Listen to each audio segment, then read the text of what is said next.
దేవుని కృపావాక్యం వింటున్న మీ అందరికీ ప్రభు పేరిట వందనాలు. దేవుడు మిమ్మలను మీ కుటుంబాలను దీవించునుగాక. ఆమేన్. పరిశుద్ధ బైబిల్లో నుండి మత్తయి సువార్త 5వ అధ్యాయము 8వ వచనాన్ని చదువుకుందాం. హృదయము శుద్ధి గలవారు ధన్యులు, వాళ్ళు దేవుని చూచెదరు. ఇక్కడ రెండు మాటలు ఉన్నాయి. రెండు మాటలు మనం ఒకసారి జ్ఞాపకం చేసుకుందాం. హృదయము శుద్ధి గలవారు ఎలాగుండాలి చెప్పండి? హృదయం ఎప్పుడైతే శుద్ధి కలిగి ఉంటుందో వాళ్ళు ధన్యులు అవుతారు. నీ హృదయం ఎలా ఉండాలి చెప్పండి? శుద్ధిగా ఉండాలి. మకమైతే బాగా శుద్ధి చేసుకుంటావు. మకమైతే 2-3 సార్లు సబ్బెట్టి కడుక్కుంటావు. మకానికి పౌడరు ఏదేదో పూసుకుంటావు. నీ నెత్తికి బాగా ఆయిల్ వేసుకొని బాగా దూకుంటావు. మంచి ఇస్త్రబట్టలు వేసుకుంటావు, మంచి బూట్లు వేసుకుంటావు, బాగానే ఉన్నావు, మంచిదే, నేను లేదనను. ఎలాగ నువ్వు ముఖము శుభ్రంగా పెట్టుకుంటావో, ఎలాగ నెత్తి శుభ్రంగా పెట్టుకుంటావో, ఎలాగ నువ్వు బట్టలు శుభ్రంగా పెట్టుకుంటావో అలాగనే నీ హృదయాన్ని కూడా శుభ్రంగా ఉంచుకోవాలి.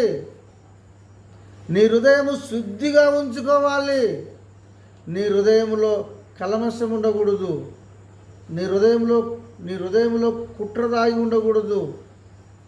నీ హృదయంలో అపవిత్రత ఉండకూడదు. నీ హృదయంలో నీతి, భక్తి, విశ్వాసము, దేవునికి ఇష్టడుగా ఉండాలి. నీ హృదయము శుద్ధిగా ఉండాలి, పరిశుద్ధంగా ఉండాలి. నీ హృదయము పరిశుద్ధంగా ఉన్నట్టయితే దేవుడు నీ హృదయంలోనే ఉంటాడు. ఈ వాక్యం వింటున్న దేవుని బిడ్డలారా, మీ హృదయము శుద్ధి గలవారు ధన్యులు. నువ్వు ధన్యుడు కావాలంటే, కొంతమంది ఆస్తి ఉంటే ధన్యుడు అంటారు, మంచి ఉద్యోగం ఉంటే నీకు ధన్యుడు అయ్యా అంటారు, మంచి భూములు ఉంటే ధన్యుడు అంటారు, మంచి కొడుకులు ఉద్యోగాలు సంపాదించుకుంటే నీవేమయ్యా ధన్యుడు అయ్యా అంటారు. అవన్నీ వేస్ట్. అవన్నీ నిన్ను రక్షించవు. నీ హృదయము శుద్ధిపరచుకోవాలి.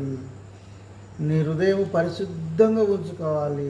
అప్పుడు నువ్వు ధన్యుడు అవుతావు. దేవుని దృష్టిలో ధన్యురాలు అవుతావు. నీ హృదయంలో ఏదేదో ఉంచుకోవద్దు. నీ హృదయం పరిశుద్ధంగా ఉంచుకో. నీ హృదయము శుద్ధిగా ఉంచుకో. అక్కడ కింద మరొక మాట అంటే, వాళ్ళు దేవుణ్ణి చూచెదరు. ఎవరు చూస్తారండి దేవుణ్ణి? చెప్పు. ధనవంతుడు దేవుని చూడగలడా? డబ్బు సంపాదించుకున్నాడు దేవుని చూడగలడా? మంచి భూమి మీద పేరు సంపాదించుకున్నాడు దేవుని చూడగలడా? మంచి హోదా సంపాదించుకున్నాడు దేవుని చూడగలడా? ఎవరు చూస్తారు దేవుణ్ణి? హృదయము శుద్ధి గలవారు ధన్యులవుతారు, వారు దేవుణ్ణి చూచెదరు. నువ్వు దేవుని ఒక రోజును చూడాలి. దేవుడు ఉండే స్థలంలో నువ్వు ఉండాలి. దేవుడు ఉన్న ఇంట్లో నువ్వు ఉండాలి. దేవుని వలె నువ్వు ప్రకాశించుతూ ఉండాలి. అటు భాగ్యం నీకు కావాలంటే నీ హృదయం శుద్ధిగా ఉంచుకో. నువ్వు దేవుని చూస్తావు, దేవుని చెంత నువ్వు ఉంటావు. దేవునికి నువ్వు దూరముగా ఉండొద్దు. నీ హృదయములో ఏదేదో నింపుకోవద్దు. కొంతమంది హృదయంలోనికి సీక్రెట్ తాగి నింపుకుంటారు, కళ్ళు తాగి నింపుకుంటారు, సారాయి తాగి నింపుకుంటారు, చెడు అలవాట్లు కలిగి నింపుకుంటారు. వాసన, హృదయమంతా వాసన. అలాగైతే దేవుడు నీ హృదయంలో ఉండడు. ఒక ఇల్లు శుభ్రంగా ఉంటే ఆ ఇంట్లో మనం ఉంటాం. వాసన ఉంటే మనం ఆ ఇంట్లో ఉండలేము. అలాగనే మన హృదయము దేవునికి ఆలయం.